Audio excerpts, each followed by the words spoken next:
Tous les vendredis, Guy Carlier nous rejoint pour nous faire part de ce qu'il a marqué dans l'actualité de la semaine. Et ce qui a marqué Guy, bonjour d'abord. Guy. Bonjour Arlette, bonjour Jean-Jacques, bonjour à tous. Merci. C'est évidemment l'élection de Donald Trump. Donc, oui. Vous allez nous parler et nous essaierons ensuite avec Arlette Chabot de comprendre pourquoi de plus en plus de pays à travers le monde acceptent ou élisent des autocrates. Alors, que vous inspire l'élection de Donald Trump, Guy ? Donc bonjour à tous, et oui, Donald est élu président des États-Unis d'Amérique et j'ai honte à le dire, mais lorsque j'ai appris cette nouvelle, il m'est revenu en mémoire une chanson de Gérard Lenormand que tout le monde connaît, sauf les moins de 20 ans. Mais bon, autour de la table, oui, on n'est pas vraiment concerné par cette limite, hein.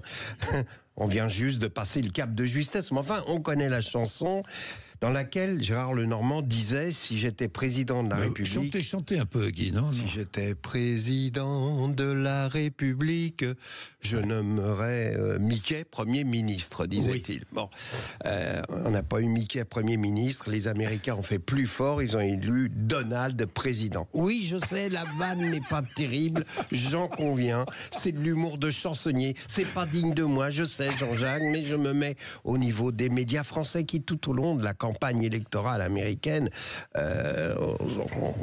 ont procédé à une surenchère de bien-pensance avec des journalistes qui se prenaient pour Jean Moulin lorsqu'ils évoquaient Donald Trump. C'est bien simple. Lorsque je regardais, par exemple, l'émission C'est politique sur le service public, j'avais l'impression délicieuse de faire partie d'une réunion d'un commando de résistance. De la même façon qu'il y avait le groupe Manoukian pendant la guerre aujourd'hui pour combattre les fachos. En France, pour combattre le fascisme, il y a le groupe Marion Cotillard. Les people et les journalistes français n'ont pas peur d'employer les grands mots, traitant Trump de crétin, de facho, de clown véreux, dangereux pour les États-Unis, pour la planète, ce qui n'est pas forcément faux. Et à la fin de leur diatribe enflammée, ils lancent un regard de défi sans risque vers la caméra et on a même l'impression qu'ils se retenaient d'entonner le chant des partisans. J'en veux pas aux journalistes d'être bien pensants, je leur en veux de ne pas avoir cherché à comprendre les raisons qui font que le peuple américain a voté pour cet homme. Les journalistes français me font penser, vous savez, à ces jeunes cadres qui partent 3 jours en congrès au Salt Lake City, qui n'ont vu que l'hôtel, le Conference Center, mais qui vont être les héros des repas de famille dominicaux en devenant des experts de l'Amérique grâce à un article qu'ils ont lu dans l'avion du retour, dans Le Point ou l'Express, et qui dit cette fameuse théorie que l'Amérique est constituée de 2 parenthèses intellectuelles. La première longe la côte atlantique de Boston à la Floride, l'autre ferme les États-Unis de l'autre côté sur la côte pacifique. Elle part de Seattle, descend le long Pacifique, San Francisco, la Silicon Valley, se termine à Los Angeles. Et entre ces 2 parenthèses, il y a 150 millions d'habitants qui n'ont pas existé pour les élites françaises. À ça, on a bien vu à la télé un documentaire dans lequel Élise Lucet, que j'adore, demandait à Robert De Niro, que j'adore également, son avis sur Trump. Et De Niro, qui est un opposant, a parlé en militant. Mais à aucun moment, Élise Lucet n'a fait son boulot de journaliste en lui posant des questions de journaliste. Elle était là, les yeux écarquillés, comme une midinette qui rencontre son idole. Elle ne lui a pas parlé des femmes, des noirs, des pauvres, autrement dit de ces 150 millions d'Américains qui vivent entre les 2 parenthèses intellectuelles de l'Amérique. Et cela que les Français prennent pour des cons, avec des chapeaux texans, qui vont au supermarché du coin en pick-up truck, qui ont planté un drapeau américain dans leur jardin, ce sont ceux-là qui ont voté Trump. Eh oui. Les journalistes devraient au moins en tirer la leçon pour la France.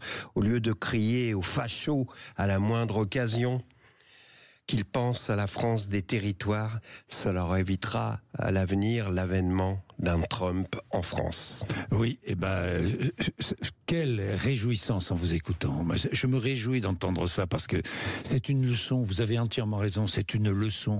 Écoutons toujours celles et ceux, d'ailleurs, qui nous écoutent et qui interviennent. N'hésitons pas et allons sur le terrain. La vérité, elle est sur le terrain, elle n'est pas dans nos studios. Je voudrais encore une fois le préciser, même s'il se dit des choses intelligentes dans nos studios, n'est-ce pas Arlette Chabot ?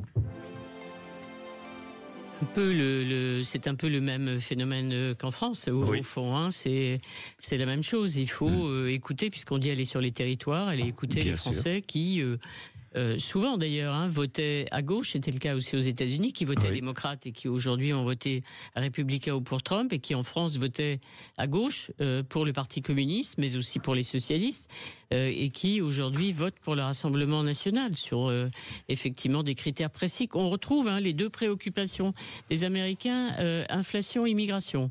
Et exactement la même chose que des motivations pour le vote en France.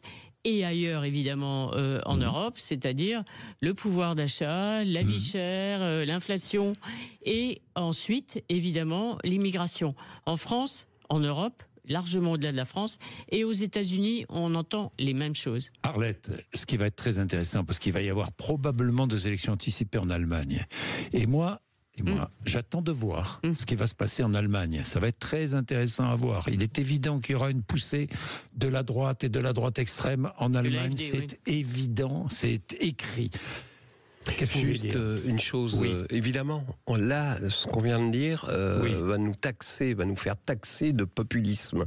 C'est insupportable. C'est insupportable parce que dans le populisme, il y a peuple, il y a absolument rien de péjoratif. Et à force de crier aux fachos, les gens qui votent Rassemblement National n'ont rien de fasciste, comme les gens dont je parlais tout à l'heure aux États-Unis ne sont pas des fachos. Ce sont des femmes. Il y a des femmes noires qui bossent dans des Starbucks à Salt Lake City, enfin des gens pauvres,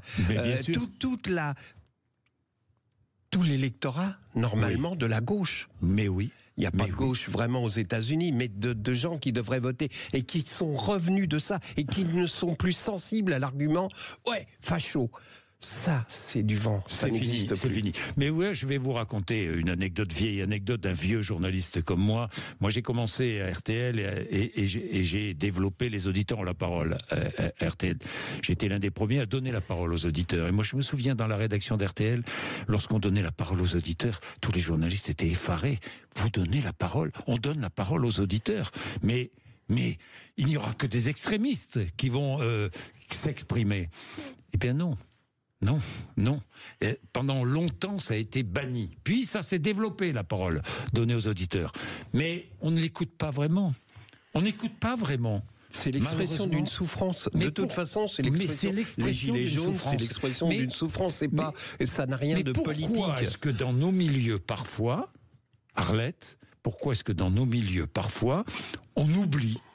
on oublie qu'il existe des hommes, des femmes qui sont confrontés au quotidien, qui souffrent et qui ont des réactions que nous ne comprenons pas. Pourquoi ?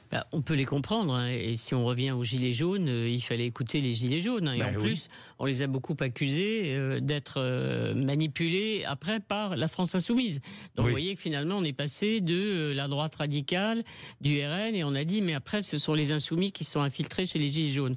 En fait, il faut toujours écouter les Gilets jaunes. Et d'ailleurs, c'est pas un hasard si Michel Barnier a dit il y a quelque temps, alors je ne suis pas porte-parole du Premier ministre ici, mais qu'il fallait aller rechercher ces fameux cahiers de doléances qui ont été la parole des Français recueillis pendant tous ces mois de conflit des Gilets jaunes, et écouter ce que les Français demandaient. Je trouve que c'est effectivement intelligent. Donc il faut écouter les Français. Il n'y a pas que des extrémistes, des fous, des irresponsables. Il y a effectivement des gens qu'il faut entendre. Et c'est un débat qui traverse toutes les gauches. Et toute la gauche, on a vu la polémique qui s'est développée, vous en parlerez tout à l'heure avec votre invité. Est-ce qu'il faut une gauche plus radicale ? Est-ce qu'il faut au contraire une gauche qui revienne, ces débats entre François Ruffin et Jean-Luc Mélenchon ? Bien, on vous retrouve dans un instant. Guy Carli, Arlette Chabot, il est 8h22 Sud Radio.